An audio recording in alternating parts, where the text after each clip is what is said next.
Boa noite a todos e a todas. Vamos continuar o nosso estudo sobre os gêneros poéticos. Hoje conversaremos sobre a canção e a balada. Conforme escreve Masson Moisés, abre aspas. De modo genérico, a palavra canção designa toda composição poética destinada ao canto ou que encerra aliança com a música. A canção, conforme a praticaram Dante, Petrarca, Camões e outros, distribui-se numa série de estrofes de número regular de versos, culminando numa estrofe chamada ofertório, através da qual o poeta dedica o poema à bem-amada ou condensa a matéria das estrofes. A temática das canções move-se em amplo espectro, desde os temas guerreiros até os morais, passando pelos patrióticos, satíricos e religiosos. Fecha aspas, ponto. Na Idade Média, o gênero foi praticado pelos trovadores, que usavam ainda sinônimos para canção, como cantiga ou cantar, abordando desde temas amorosos até o escárnio e o maldizer. Vamos ler agora uma canção de Bernard de Ventadorn, trovador provençal do século XII, em tradução de Augusto de Campos. Aliás, o Augusto de Campos acabou de publicar pela editora Cobalto uma preciosidade, né? O Ar de Provença, que é um livro com algumas de suas traduções de poetas trovadores provençais, e o livro acompanha um CD com gravações dessas cantigas por grupos especializados em música antiga, a partir das partituras originais.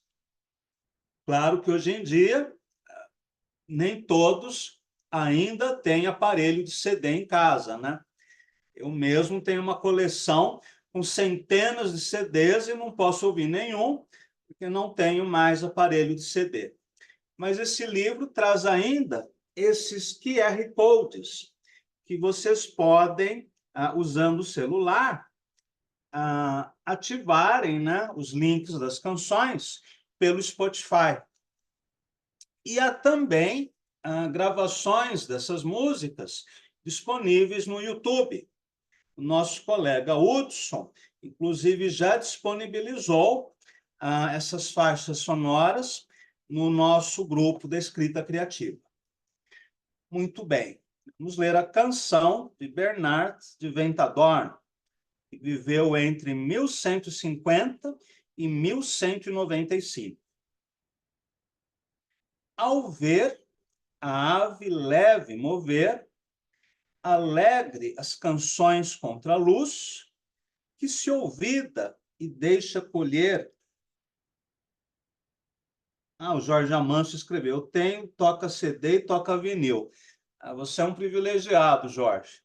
Esse é meu sonho de consumo. Pela doçura que a conduz, tão grande inveja me vem desses que venturosos vejo. É maravilha que o meu ser não se dissolva de desejo. Tanto julguei saber de amor e menos que supus. Sei, pois amar não me faz ter essa a que nunca farei jus.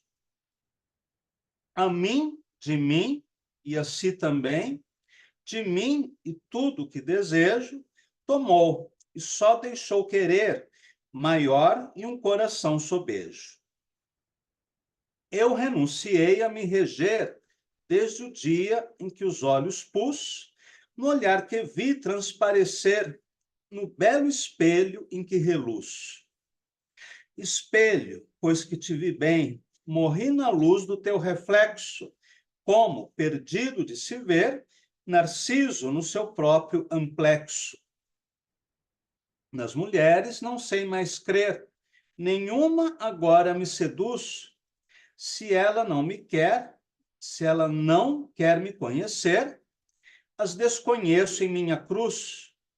Nenhuma delas me convém, e o que elas fazem não tem nexo. De nenhuma quero saber, desprezo a todas do seu sexo. Ele estava bravo.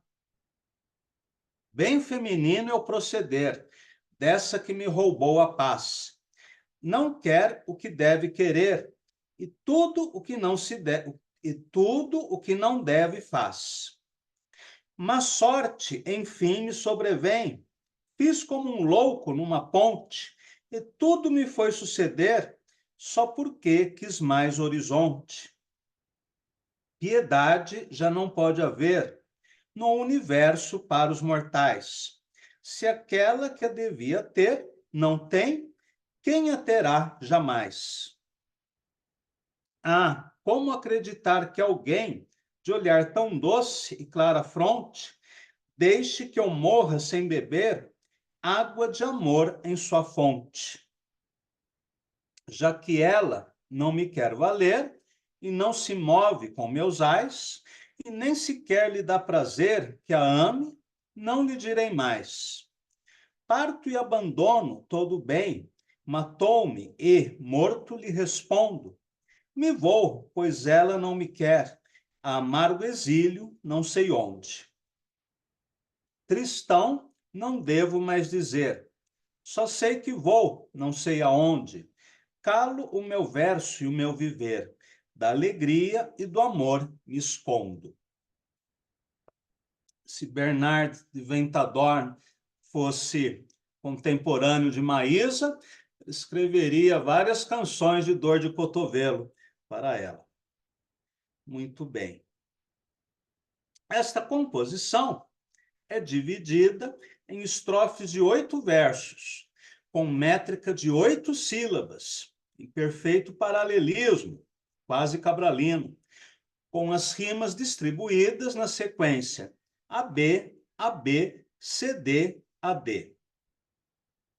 Este poema, que termina com uma coda, palavra que significa cauda, e se refere a uma estrofe final com um número menor de versos, à maneira de conclusão, trata do tema da Belle Dame sans merci, ou Dama Ingrata, que Gilberto Gil chamava de doce mulata malvada, que não corresponde ao desejo do poeta. E, dessa forma, priva-o não só da realização amorosa, mas até da redenção espiritual. Porque, como nós já vimos, a ideologia do amor dos trovadores era muito baseada na filosofia platônica, que considerava que o bem, o belo, o justo e o verdadeiro no mundo das ideias eram uma única coisa. E tudo que existe no mundo sensível, nosso mundo, é uma cópia imperfeita daquilo que há no plano espiritual. Então, se um trovador considerasse uma mulher muito bela, por essa filosofia, ela teria não apenas a beleza, mas também a bondade, né, a justiça, a razão, né, todas as boas qualidades. E mais, teria a obrigação, entre aspas, de corresponder a esse desejo amoroso para salvar a alma do pobre poeta. E se a dama se recusasse a isso, ela estaria condenando o poeta à perdição. Daí ela ser chamada de Dame sans merci, né, ou Dama Ingrata. Nos dias de hoje, podemos usar a palavra canção para qualquer poema que seja cantável, ou em que predomine a melopeia, não se diferenciando, assim, da letra de música. Essa é uma questão bastante polêmica, né, que sempre gera bastante controvérsia. Eu parto do princípio de que uma boa letra de música, em termos de construção literária, como as letras de Caetano Veloso, Gilberto Gil, Chico Buarque de Holanda, do Pink Floyd, podem ser consideradas como poemas. Nesse sentido, não há diferença entre a letra de música e o poema. Agora, quando uma letra só funciona quando é cantada e lida no papel não tem a mesma força, aí podemos chamar de letra de música. Por exemplo, as letras do Cazuza. Eu adoro Cazuza. Desde os anos 80, né, eu sempre gostei muito. Agora, se nós formos ler no papel as letras do Cazuza, podem até ser interessantes, são, mas não tem tanto artesanato de linguagem. Não são tão elaboradas como as do Caetano, do Gil ou do Chico. Então, podemos fazer essa divisão, né, conceitual. Quando a letra de música tem as mesmas qualidades de um poema, ela é um poema.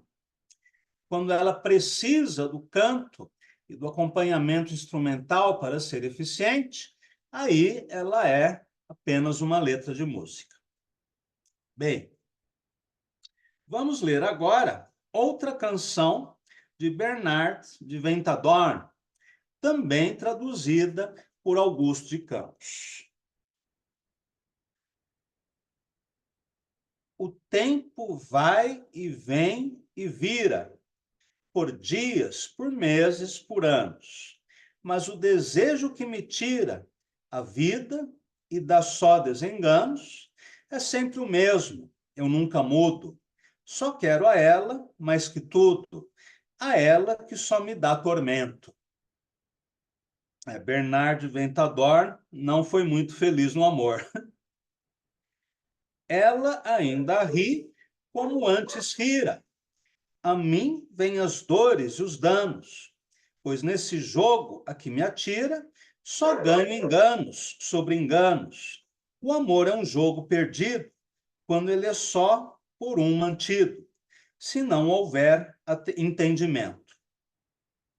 A ninguém mais posso culpar, senão a mim e a minha mente. Só servir e nada ganhar é coisa própria de um demente. E se ela a mim não me castiga, a loucura faz que eu prossiga. Loucos não têm discernimento. Eu nunca mais quero cantar com Ebler ou qualquer outra gente. Canções não podem me ajudar, nem me trovar, por mais dolente.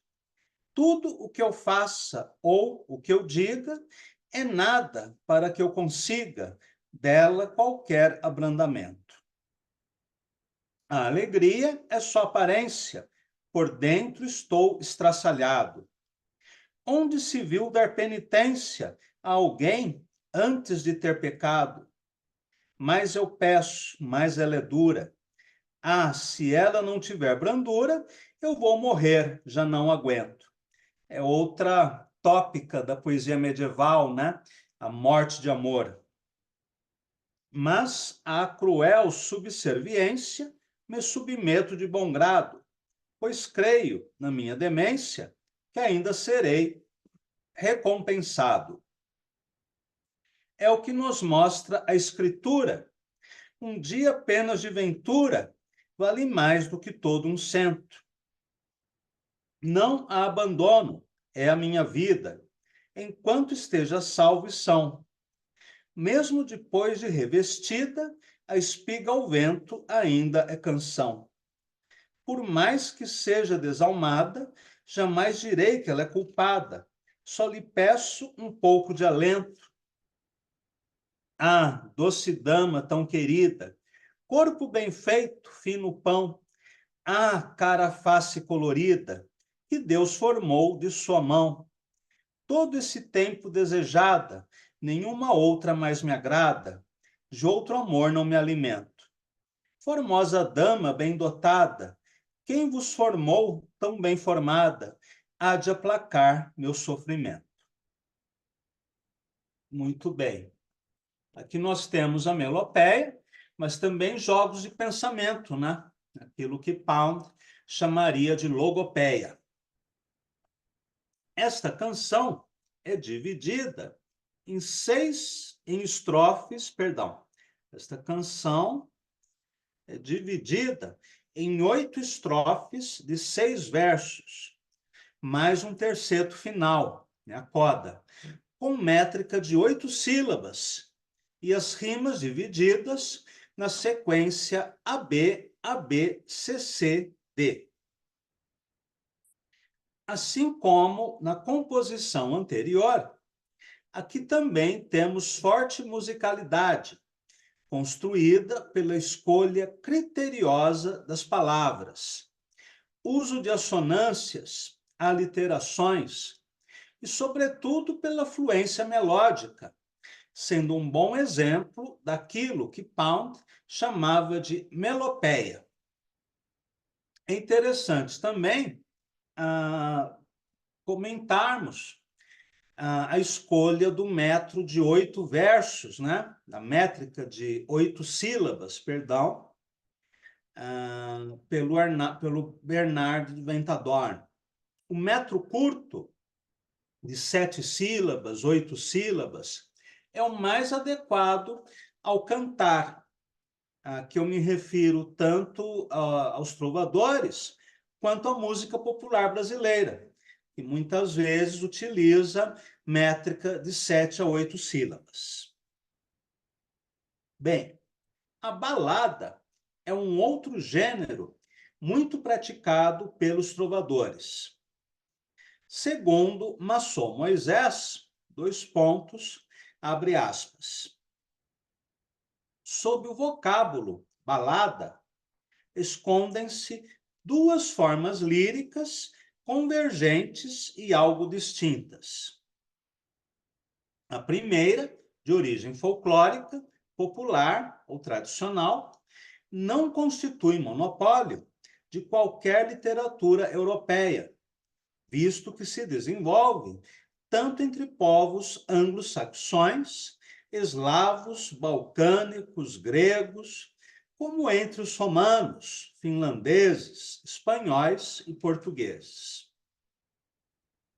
A universalidade da balada permite considerá-la uma das mais primitivas manifestações poéticas. Entretanto, o seu despontar histórico acontece na Idade Média, quando designava uma canção que se destinava à dança. Curioso, né? Porque hoje nós temos a palavra balada justamente com esse significado, né? De um tipo de encontro, né? Numa danceteria, um bar, em que as pessoas cantam e dançam. Cantar de feição narrativa girava ao redor de um único episódio de assunto melancólico, histórico, fantástico ou sobrenatural. Na verdade, trata-se de uma forma literária mista, pois reúne elementos de poesia dramática e lírica, bem como de narrativa. Mas, em geral, pode ser descrita como uma breve canção história, que vai direto ao ponto, emprega escassos detalhes e, via de regra, sugere, mais do que explora, largas porções do enredo. Logo, balada é a canção que conta uma história. O processo dramático de pergunta-resposta, ou diálogo, é geralmente utilizado para desenvolver a fabulação, e a chave do seu desenlace frequentemente se adia até próximo do fim. Tal estrutura, que torna a balada um embrião do teatro, deriva do caráter coletivizante do poema na sua forma tradicional. O autor omite-se para que na sua voz ressoem as expectativas e os valores do seu povo. Breve parênteses. Por que Maçom Moisés fala em caráter coletivizante e na omissão do autor? Porque muitas baladas são de autores anônimos, autores que não assinaram as suas composições para que elas fossem consideradas uma criação coletiva do povo, ou ainda poemas que expressassem o caráter desse povo. Voltando à citação. A balada entrou a exercer considerável influência sobre o lirismo romântico. Entre vários outros, Robert Burns, Walter Scott, Shelley, Goethe, Heine e Victor Hugo procuravam imitá-la nas suas características fundamentais, sobretudo a espontaneidade e a liberdade formal, não sem trair certo rebuscamento e artificialidade. Fecha aspas, ponto. Por que rebuscamento e artificialidade? Porque os poetas românticos, que assim como os simbolistas eram fascinados pela Idade Média, tentaram recriar no século XIX um gênero poético do século XII, ou seja, algo anacrônico e, por isso mesmo, artificial. Embora toda poesia, em última análise, seja artifício. Vamos ler agora, como ilustração do gênero balada, uma composição do poeta medieval francês François Villon, traduzida por Augusto de Campos.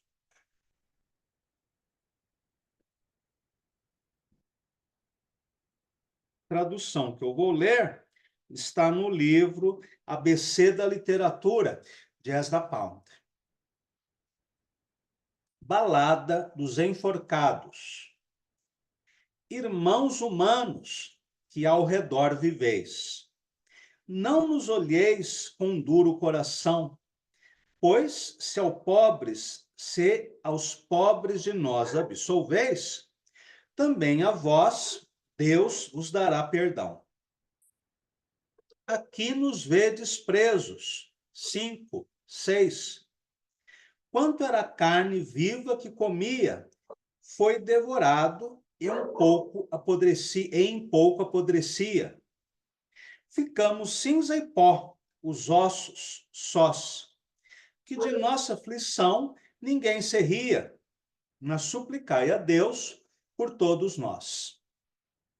Se dizemos, irmãos, vós não deveis sentir desprezo, embora condenados tenhamos sido em vida. Bem sabeis, nem todos têm o sentido sentados. Desculpai-nos que já estamos gelados perante o Filho da Virgem Maria. Que seu favor não nos falte um só dia para livrar-nos do inimigo atroz. Estamos mortos, que ninguém sorria, mas suplicai a Deus por todos nós. A chuva nos lavou e nos desfez, e o sol nos fez negros e ressecados.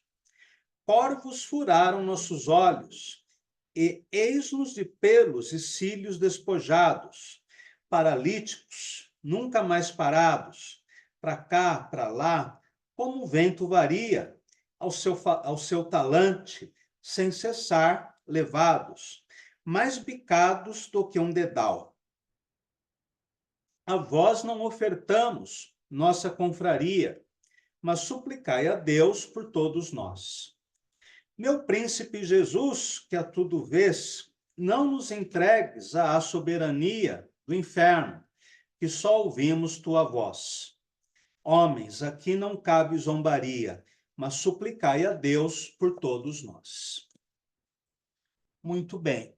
Esta balada é construída em 3 estrofes de 10 versos, ou décimas, e uma coda de 5 versos, com métrica decassilábica, e as rimas distribuídas na sequência AB, AB, AC, CD, CD, sendo que as mesmas rimas aparecem nas 3 primeiras estrofes, nas mesmas posições, o que lembra um pouco, aliás, lembra muito, a poesia de Arnaldo Daniel e de Raimbaldo da Orenga.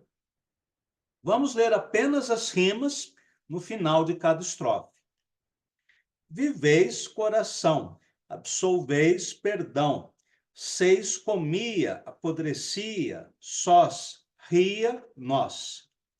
Deveis condenados, sabeis sentados, gelados Maria, dia, atroz, sorria, nós.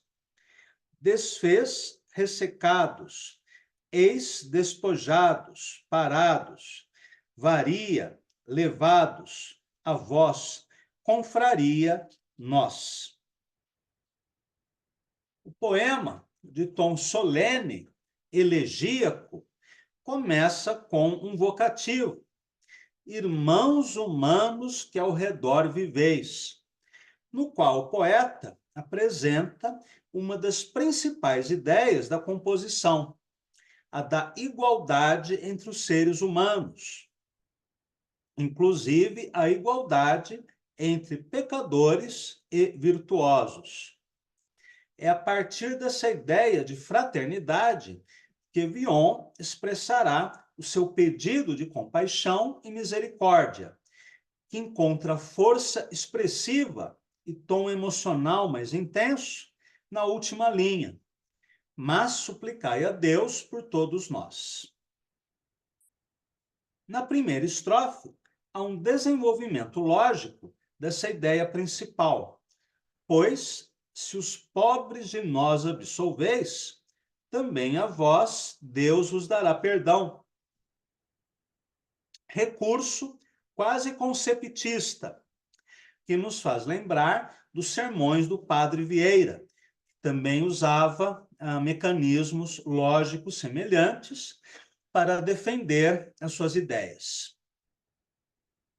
Villon implora também que não haja zombaria em relação aos condenados, o que aparece nas 3 estrofes iniciais no refrão, mas suplicai a Deus por todos nós. Apesar do predomínio da logopeia nas 2 estrofes iniciais, na terceira, Villon adota a fanopeia, de maneira dura, quase expressionista. Vamos reler. A chuva nos lavou e nos desfez, e o sol nos fez negros e ressecados. Corvos furaram nossos olhos, e eis-nos de pelos e cílios despojados, paralíticos, nunca mais parados, para cá, para lá, como o vento varia ao seu talante, sem cessar, levados, mais bicados do que um dedal.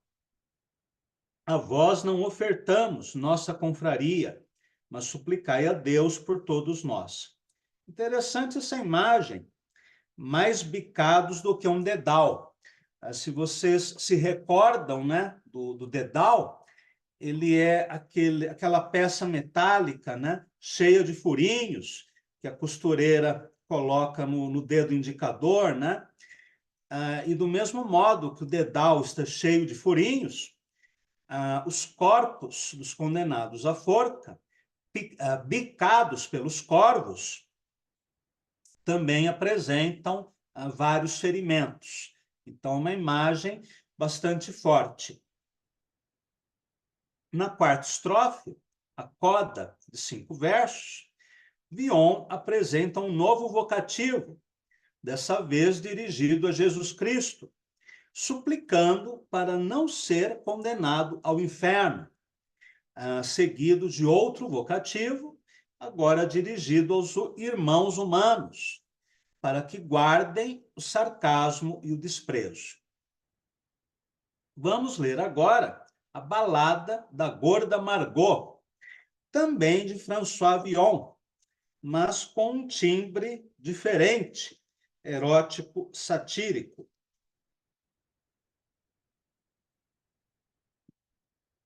Balada da Gorda Margot. Se eu amo e sirvo a dona de bom grado, tornar-me-ão por vil, paspalho e tudo, ela dá conta de qualquer recado, por seu amor, cinjo punhal e escudo. Quando vem gente, eu me despacho, grudo, um pichel de vinho e me viro na moita, não sem dar água, queijo, fruta e pão. Digo, se pagam bem, nomine figli, e voltem sempre às ordens do tesão, a este bordel que é o nosso domicílio. Não tarda muito, e eis-me de humor amargo. Se sem dinheiro, ela me vem para o quarto. Não a suporto, quero vê-la morta. Faço a pilhagem nos seus 4 trapos e juro me pagar por conta e encargo. Pego-a por trás na marra e ela, Anticristo! Jura por nosso Senhor Jesus Cristo que não dará. Passo a mão num porrete e lhe gravo na estampa um bom lembrete, nesse bordel que é o nosso domicílio. Mas vem a paz, e ela me vem com um bruto peido, mais venenoso do que um bafo de onça. Rindo, me acerta um esquiafo no coco e diz, vem, filhote, e abre o pernão. Então dormimos como um pau, briacos. Margot desperta, o ventre lhe ronrona, e monta em mim. Desatrofia o anão, de milho em milho me debulha o saco. De tanto putear, fico na lona, nesse bordel que é o nosso domicílio. Tenho o pão quente, ventre, chova ou neve. Sou putanheiro, e puta não faz greve. Quem vale mais se não se vê a mais leve diferença de brilho? Se a tal mãe, tal filho, amor ao lixo e o lixo vem atrás. Desprezo à honra, e a honra é mais voraz, neste bordel que é o nosso domicílio. Este poema, assim como a Balada dos Enforcados, é construído em 3 estrofes de 10 versos, com métrica decassilábica, mais uma 4ª estrofe de 7 versos, e as rimas divididas na mesma sequência. O tom do poema, porém, é totalmente outro. Em vez da solenidade elegíaca, temos o deboche, a sátira fecenina, que Décio Pinhatari traduziu, utilizando a gíria, o palavrão e a linguagem coloquial da fala urbana brasileira, sobretudo paulista, indo em sentido contrário ao de Guilherme de Almeida, que, em sua versão da Balada das Damas dos Tempos Idos, arcaiza a linguagem, traduzindo o francês literário do século XV, empregado por Villon, em um galego português, próprio das cantigas ibéricas do século XII, aventura tradutória também notável. No poema traduzido por Pinhatari, temos a fala em primeira pessoa de um cafetão, que, na estrofe inicial, parodia a seriedade da cantiga de amor, para depois, numa reviravolta, adotar um tom prosaico, sarcástico, chulo, tirando a aura da musa provençal, que aparece agora ante nós como simples prostituta. Além do aspecto social da crítica de costumes, Podemos ver aqui também uma sátira da lírica amorosa trovadoresca, se fizermos uma leitura metalinguística do poema, sobretudo a partir dos versos iniciais, aliás, do verso inicial. Se eu amo e sirvo a dona de bom grado. Linha que poderia ter sido escrita por Bernard de Ventadorn. Nesta balada de Villon, surpreende, além da coloquialidade irreverente própria de um Gregório de Matos ou de um Bocage, uma linguagem concreta, substantiva, o uso da ironia, da sátira e de elementos considerados de mau gosto, como o peido da gorda Margot. Ela própria, uma personagem que se parece com muitas das peças de Brecht, como Mahagoni. Vamos ler agora a Balada das Damas dos Tempos Idos, na versão criativa de Guilherme de Almeida. Dizei-me em que terra ou país está Flora, a bela romana, onde Arquipíada ou Thaís, que foi sua prima germana. Eco a imitar na água, que maná do rio ou lago, a voz que a aflora. Perdão, acho que essa não é a tradução do Guilherme. Eu já vou trazer o texto correto. Um minutinho.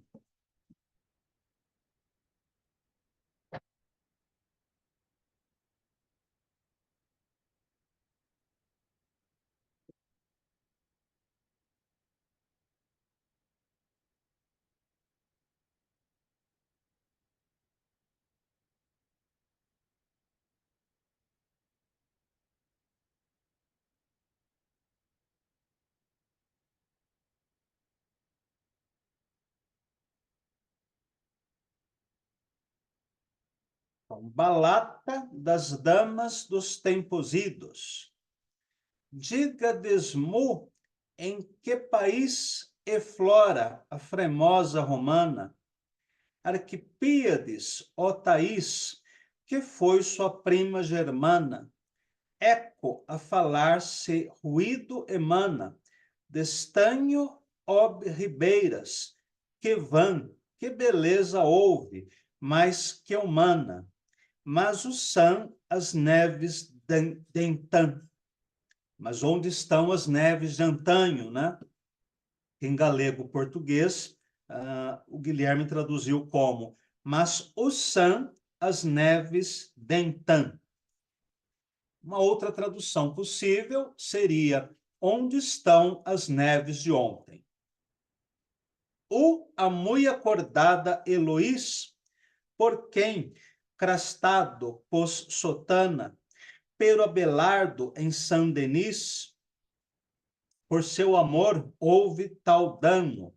Igualmente o a tirana, que a buridã fez nhum currã, jeitar ao sena, sorte insana, mas o são as neves d'entã. E a rainha branca, qual lis, que cantava de voz louçana, Bertrada Agrade, a Lis Beatriz, Aremburga, Domaine Ufana, e a boa Lorena Johanna, que em Grécias queimaram em Juan. E o sã, Virgem soberana, mas o sã as neves d'entã. Príncipe, nem percais somana, e ano a esguardar, o ela sã. Cá este refrão vos não engana, mas o são as neves d'entã. Bastante curioso, né? Enquanto Décio Pinhatari moderniza o texto de Villon, François Villon, Guilherme de Almeida, ao contrário, procura recuperar o seu caráter arcaico, né? Nessa tradução para o galego-português. Esta balada, diferente das anteriores, é escrita em 3 estrofes de 8 versos, mais uma coda de 4 versos, em métrica de 8 sílabas. E as rimas distribuídas na sequência AB, AB, BC, BC, nas estrofes iniciais, e AB, AB na coda. O refrão que acompanha as estrofes mas onde estais, neves de outrora? Ou onde estão, né, as neves de ontem, né? Verso de antanho, né? Verso que apresenta a saudade ou nostalgia como estranhamento do presente, assim como fez Machado de Assis na frase mudou o Natal ou mudei eu. E o japonês Matsuo Basho, no Haikai em Kyoto, com saudades de Kyoto, a o rouxinol. Acho que todos já tivemos essa experiência, né? De passarmos por um determinado lugar, recordarmos uma cena do passado e notarmos a diferença entre aquilo que houve e a experiência do agora. Muito bem. A balada, assim como aconteceu com a ode, a elegia e outros gêneros poéticos clássicos, também foi subvertida pelos autores modernos e contemporâneos, que abandonaram a métrica, as rimas e outras convenções da versificação tradicional e recriaram as formas clássicas de modo bastante livre e muitas vezes de maneira irônica, crítica e paródica. Vamos ler algumas releituras da balada realizadas por Haroldo de Campos e Mário Faustino. Começando com Haroldo.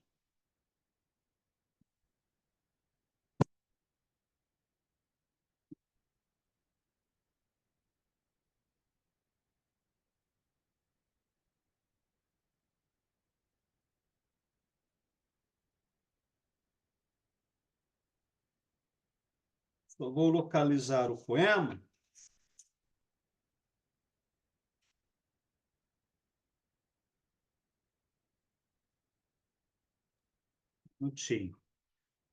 Qual livro? A Baladeta, a Moda Toscana, que está no livro A Educação dos Cinco Sentidos, de Haroldo de Campos.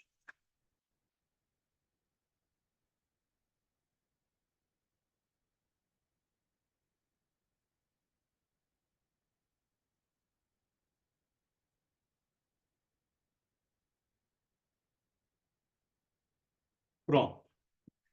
Baladeta, a Moda Toscana, para arrabil e voz, e para ser musicada por Péricles Cavalcante. Porque eu não espero retornar jamais à lira paulistana, diz aquela Diana caçadora que eu amo e que me esquiva, que dê o que eu reclamo. De pouco ela se priva e me repara o dano de tanto desamor. Porque eu não espero retornar jamais à Londres suburbana, diz aquela cigana predadora que eu gamo e que me envisga, que uma vez faça amo e se finja cativa deste seu servidor. Mas diz-lhe que me esgana passar tanta tortura e que desde a Toscana até o Caetano, jamais beleza pura tratou com tal secura um pobre trovador. Vai, canção, vai com gana, a Diana cigana, e diz que não se engana quem, semana a semana, sem fé nem esperança, faz poupança de amor. Chega dessa esquivança, que a dor também se cansa, e a flor, quando se fana, não tem segunda flor. Quem sabe uma figura, uma paulista humana, figura de Diana, me surja de repente e mostre tanto afeto que o meu pobre intelecto saia a voar sem teto, sem ter onde se pôr. Ânimo, alma, em frente. Diante de tanta diana, o corpo é o pensador.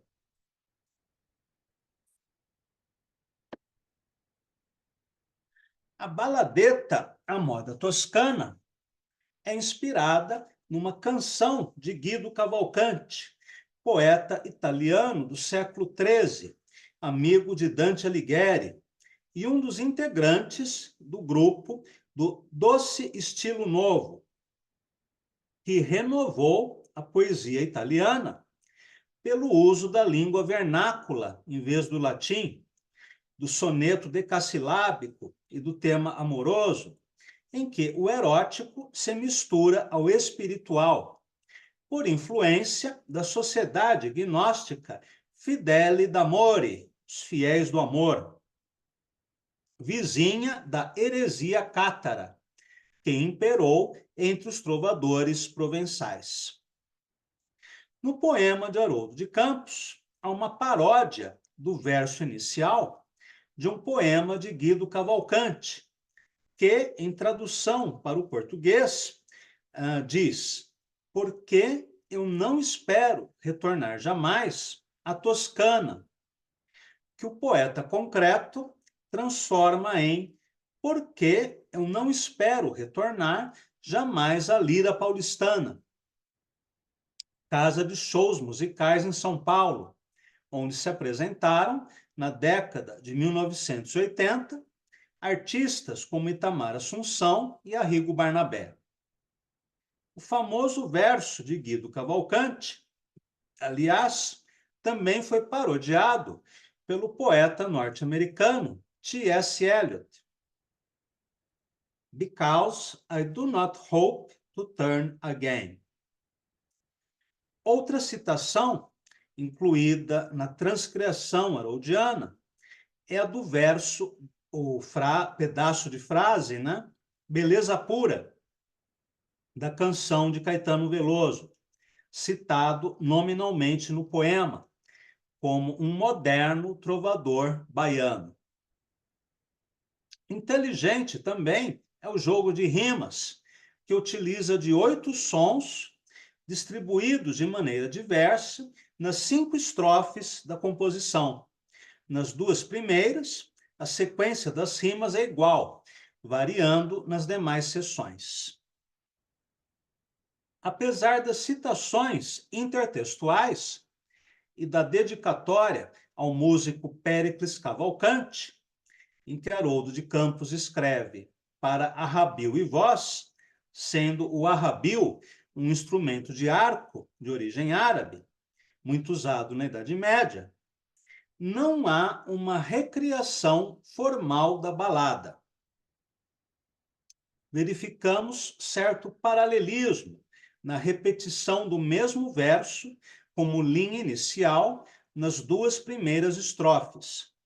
O jogo engenhoso das rimas. E o verso vai canção, vai com gana, que reproduz um recurso retórico comum na poesia medieval, em que o poeta pede à sua canção que ela vá até o encontro da amada, para dizer a ela sobre o seu amor. Nas linhas finais de sua baladeta, rompendo com o idealismo utópico da canção de amor aristocrática e retomando o realismo de trovadores provençais, como Guilherme de Poitiers, Haroldo de Campos proclama: ânimo, alma, em frente, diante de tanta diana, o corpo é o pensador. E para finalizarmos a aula de hoje, vamos ler a balada de Mário Faustino, poeta maravilhoso, balada em memória de um poeta suicida. Não conseguiu firmar um nobre pacto entre o cosmos sangrento e a alma pura. Porém, não se dobrou perante o fato da vitória do caos sobre a vontade augusta de ordenar a criatura, ao menos. Luz ao sul da tempestade, gladiador defunto, mas intacto. Tanta violência, mas tanta ternura. Jogou-se contra um mar de sofrimentos, não para pôr-lhes fim, Hamlet, e sim para afirmar-se além de seus tormentos, de monstros cegos contra um só Delfim.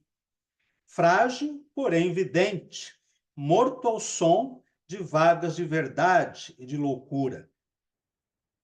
Bateu-se delicado e fino, com tanta violência, mas tanta ternura. Cruel foi seu triunfo, torpe mar, celebrara-te, tanto te adorava, do fundo atroz à superfície, altar de seus deuses solares. Tanto amava, teu dorso cavalgando de tortura. Com que fervor, enfim, te penetrou, num mergulho fatal com que mostrou tanta violência, mas tanta ternura. Envoie, Senhor, que perdão tem o meu amigo, por tão clara aventura, mas tão dura. Não está mais comigo, nem contigo, tanta violência, mas tanta ternura.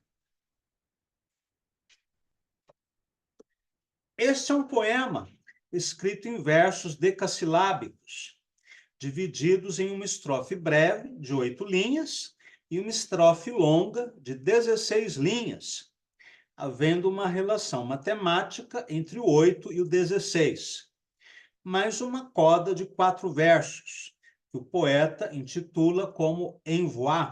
Essa palavra se escreve envoi, e provavelmente os provençais pronunciavam como envoi, e os franceses como envoi.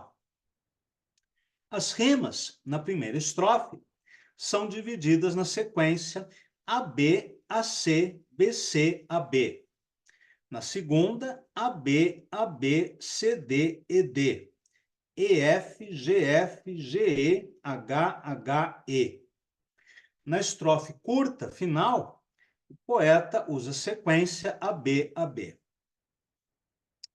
Embora Mário Faustino seja contemporâneo, geracional, de Augusto e Haroldo de Campos e Décio Pinhatari, e compartilhe com eles o interesse por Ezra Pound e a busca de uma poética da invenção, em seu único livro publicado, O Homem e a Sua Hora, ele manteve as técnicas tradicionais da arte de versificação.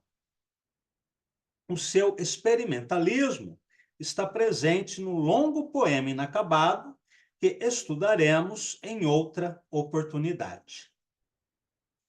Muito bem, por hoje ficamos por aqui. Agradeço a todos e a todas e até o nosso próximo encontro.